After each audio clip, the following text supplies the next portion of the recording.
Hey everyone, welcome to today's video. So I got a request from one of my audience members asking me to talk about what would happen with agents who stay in Washington, D.C.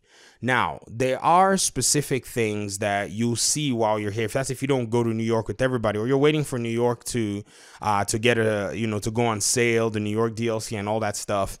And to be very honest, from a player perspective, from somebody who, is on a limited budget, who knows how, sometimes it could be painful to bring out extra money to pay for a video game. If you want to wait, I would say go ahead and wait. That way you pay what you want, what you feel you want to pay for it. Now, yes, we know money's not everything, but sometimes some people just want to be more frugal. And, the more frugal you are, I think the better off financially, if you understand what I mean. But, some of us, we're splurging in this sense. In my case, I cover content here, so I'm paying full price. Just, do as I say or do as I do. It's your choice, if you understand what I mean. Now, in terms of staying in DC, what's going to happen is agents will be able to power level their gear up to gear score 515. I think that's the official number. Who knows? Maybe when the patch rolls around, it might be more, but those agents will not be able to go anywhere past that power level that I know of. You'll be able to participate in all kinds of other activities as well. And even when agents who are maybe level 40 come back to DC and are doing activities, you'll be able to scale up to them in terms of armor, health, and I think in terms of one other parameter, I can't remember. I've made so many videos about this stuff. Well, 2 videos, but just a lot of information that was condensed into it, and listening to the 3-hour post show and all that stuff. This was where they shared this information from. Now, to be honest, this kind of sets a slight division within the community, pun intended.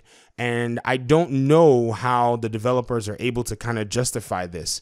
I feel like the best way they could have done it was allow for every agent to be able to get to level 40, but exclude agents who do not have the DLC to not be able to go to New York. When we had Underground and Survival as DLC modes, everybody could still level up regularly, but you could just not go. You just couldn't go to those areas. And I feel like that's exactly what they needed to do in terms of making everybody kind of feel like they're on a lower gear score. I don't think that that's actually fair. And the temptation is to kind of glance over it and look away from it. But to be very honest, if you examine it carefully, it doesn't really make sense. Now, yes, from the agent side of me and from many other agents, we're probably like, guys, if you like the Division game, just go ahead and play the game. Go ahead and get the DLC. We know that the DLC is not, ain't nothing for most of us. And that's the truth. But you also have to remember that many people in the community have to still kind of warm up again to everything that, we've seen in the past in terms of the marketing and in terms of delivery of content and all that. And some people actually just want to wait. It's not like they don't want to buy it. They just want somebody else to kind of tell them all what's there, and then they'll buy it. Them buying the DLC today or buying it a week from now, to them doesn't really matter, if you understand what I mean. So this is where I think the progression will be. And, a lot of people are just, looking forward to say, okay, let me hear what this YouTuber or that YouTuber is about to say. And so if you're contemplating, you don't need to contemplate anymore. You could just wait. There are like, 50, different content creators in the community. You know the vibes. Jetforth, Cold Boy, up to, I can't remember his name. What's his name? I forgot. Identity, Afflicted Gamer. I mean, you have a host of, content creators that will show you all different aspects of the game, from PvP all the way through PvE. We are here to actually take one for the team so that we can show you everything. Yes, you might have to deal with spoilers and stuff, but largely if they make spoiler-free videos and give opinions, then you're most likely going to be able to, just go ahead and say, sure, I can make a decision. It doesn't matter who you're following. You already trust the YouTuber that you're already listening to. If you're following Clint, if you're following GC Rock, I can't think about everybody, guys, from the top of my head, but they're all there. That's kind of our job. You pay us to do that. Well, I'll speak for myself. You click my video, you're saying, hey, I am, putting some confidence in, in you to tell me what you think about this. And you'll still make your decision, but I still have to give my opinion, if you understand what I mean. So in terms of, our gear and all that stuff, now the only thing I don't know is exotics, how exotics are going to scale, because in asking all the questions, I think we leapt too fast to level 40 questions, and we kind of just, sadly ignored what the 515 will look like. And so you'll be getting gear. Now, the one thing that we also didn't ask, and I've mentioned this in another video, is how is the loot sharing going to be? Say a level 40 agent and a level 30 agent are running. Level 40 agent is going to be getting gear that scales to him. The level 30 agent is going to be getting gear that scales to the level 30 as well. Say they're both running, and the level 40 agent is handing the level 30 agent gear. The level 30 agent's not going to be able to use that gear.